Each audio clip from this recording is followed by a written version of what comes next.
Well, I think what authorities want to know and want to tie up are there accomplices, and are there additional threats or risks out there, either in devices or in accomplices? So that's the first thing.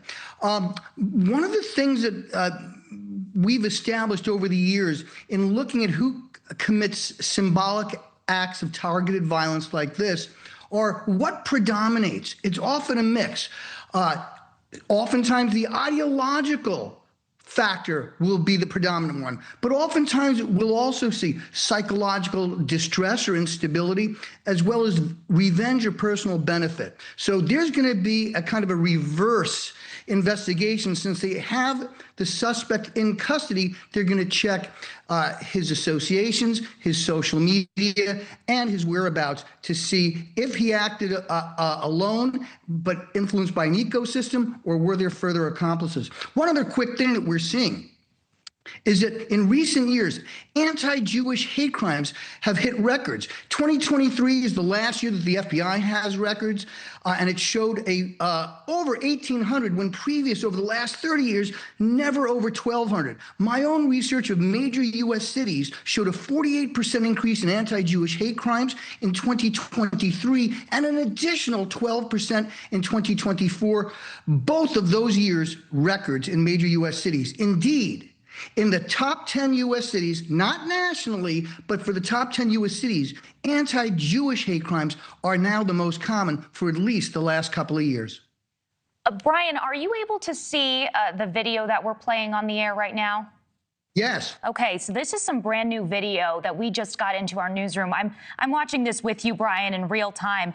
It appears to be the suspect there, a man who shirtless with some jeans on. He appears to have a spray bottle in his hand, if I'm seeing this correctly, which would match what some witnesses told us. He appeared to sort of spray some sort of a incendiary, device or a flammable substance onto people. It looks like some of the grass there was set on fire. Brian, you being an expert in extremism, as you watch this video, how jarring is that? What does that tell you about sort of the extremism that we're seeing play out here in real time in the United States?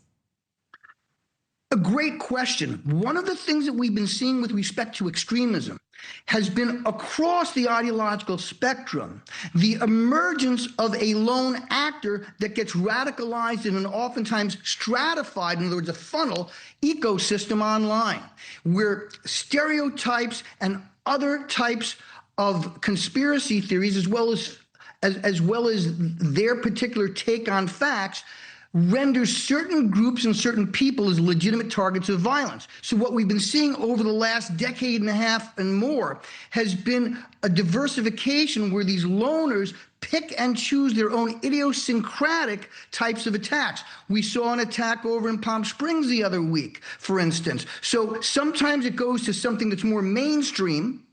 Other times it's something that's more obscure, but oftentimes it's idiosyncratic and involves unstable people or angry people who feed on this aggression, which is easily found online. Interestingly enough, in 2024, there were no anti-Jewish homicides in the United States.